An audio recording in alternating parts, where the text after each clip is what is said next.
আসসালামু আলাইকুম, স্বাগতম জানাচ্ছি বিবিসি নিউজ আন্তর্জাতিক সংবাদে। শুরুতেই সংবাদ শিরোনাম, এরপর বিস্তারিত। মেরির মূর্তি অবমাননায় যে শাস্তি পেল 2 ইসরায়েলি সেনা। চীনা প্রেসিডেন্টের 4 দফা শান্তি প্রস্তাবে সমর্থন ইরানের। আত্মঘাতী বোমা হামলায় পাকিস্তানে 15 পুলিশ সদস্য নিহত। দর্শক, এতক্ষণ শুনছিলেন সংবাদ শিরোনাম। এখন বিস্তারিত। আপনি যদি ইসরায়েলের ধ্বংস চান এবং মুসলিমদের পাশে থাকেন, তাহলে ভিডিওতে লাইক করে চ্যানেলটি অবশ্যই সাবস্ক্রাইব করে দিবেন এবং আপনার মূল্যবান মতামত অবশ্যই কমেন্টে লিখে জানিয়ে দিবেন। এখন বিস্তারিত। মধ্যপ্রাচ্যের একটি ঐতিহাসিক ধর্মীয় স্থানে মেরির একটি মূর্তি অবমাননার অভিযোগকে কেন্দ্র করে আন্তর্জাতিক অঙ্গনে ব্যাপক আলোচনা শুরু হয়েছে।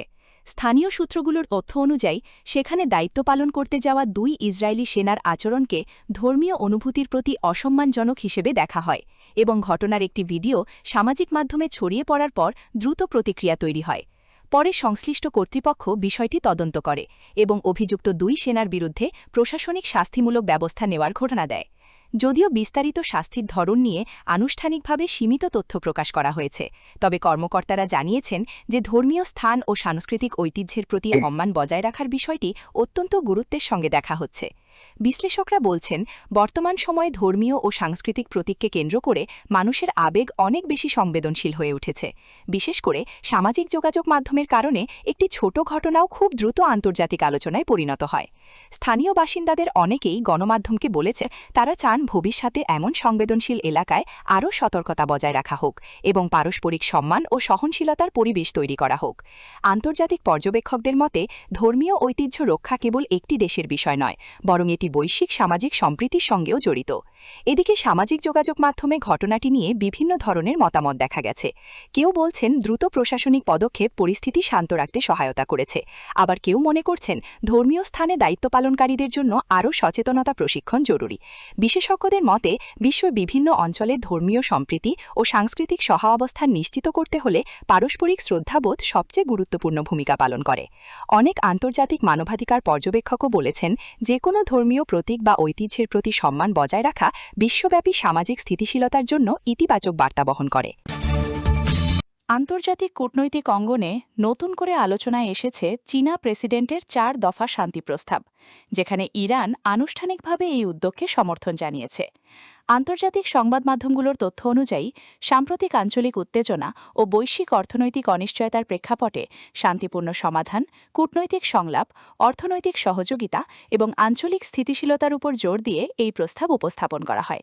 বিশ্লেষকদের মতে বর্তমান বিশ্ব পরিস্থিতিতে অনেক দেশই সংঘাতের পরিবর্তে উন্নয়ন, বাণিজ্য ও অর্থনৈতিক নিরাপত্তাকে বেশি গুরুত্ব দিতে শুরু করেছে। ইরানের পক্ষ থেকে জানানো হয়েছে তারা আলোচনাভিত্তিক যে কোনো ইতিবাচক উদ্যোগকে স্বাগত জানায় এবং আন্তর্জাতিক সমন্বয়ের মাধ্যমে স্থিতিশীলতা প্রতিষ্ঠার বিষয়টিকে গুরুত্বপূর্ণ মনে করে। কূটনৈতিক বিশেষজ্ঞরা বলছেন সাম্প্রতিক বছরগুলোতে চীন বিশ্ব রাজনীতিতে আরও সক্রিয় মধ্যস্থতাকারী হিসেবে নিজেদের অবস্থান সুক্ত করার চেষ্টা করছে। বিভিন্ন অঞ্চলে সংলাপ ও অর্থনৈতিক অংশীদারিত্ব বাড়ানোর মাধ্যমে তারা দীর্ঘমেয়াদী স্থিতিশীপনিকাশ তৈরির ওপর বিরতি দিচ্ছে। অর্থনীতিবিদদের মতে আঞ্চলিক স্থিতিশীলতা বজায় থাকলে জ্বালানি বাজারেও ইতিবাচক প্রভাব পড়তে পারে এবং বৈশ্বিক বাণিজ্যে স্বস্তি ফিরতে পারে। বিশেষ করে মধ্যপ্রাচ্যকে কেন্দ্র করে যে কোনো উত্তেজনা বিশ্ববাজারে দ্রুত প্রভাব ফেলে, কারণ জ্বালানি সরবরাহ ও আন্তর্জাতিক বাণিজ্যের একটি বড় অংশ এই অঞ্চলের উপর নির্ভরশীল। সামাজিক যোগাযোগ মাধ্যমেও এই 4 দফা শান্তি প্রস্তাব নিয়ে ব্যাপক আলোচনা চলছে। কেউ বলছেন এটি কূটনৈতিক ভারসাম্য তৈরির নতুন উদ্যোগ, আবার কেউ মনে করছেন দীর্ঘমেয়াদে শান্তি প্রতিষ্ঠার জন্য এই ধরনের আলোচনা আরও বাড়ানো দরকার। আন্তর্জাতিক সম্পর্ক বিশ্লেষকরা বলছেন বর্তমান বিশ্বের বড় চ্যালেঞ্জ হল পারস্পরিক অবিশ্বাস কমিয়ে সহযোগিতার পরিবেশ তৈরি করা, আর সেই জায়গা থেকেই বিভিন্ন দেশ এখন অর্থনীতি, প্রযুক্তি, অবকাঠামো এবং আঞ্চলিক উন্নয়নের দিকে বেশি নজর দিচ্ছে। সাধারণ মানুষের মধ্যেও এই উদ্যোগ নিয়ে আগ্রহ দেখা গেছে, কারণ বিশ্ববাজারে স্থিতিশীলতা বজায় থাকলে জ্বালানি মূল্য, আমদানি রপ্তানি এবং নিত্য প্রয়োজনীয় পণ্যের বাজারেও ইতিবাচক প্রভাব পড়তে পারে।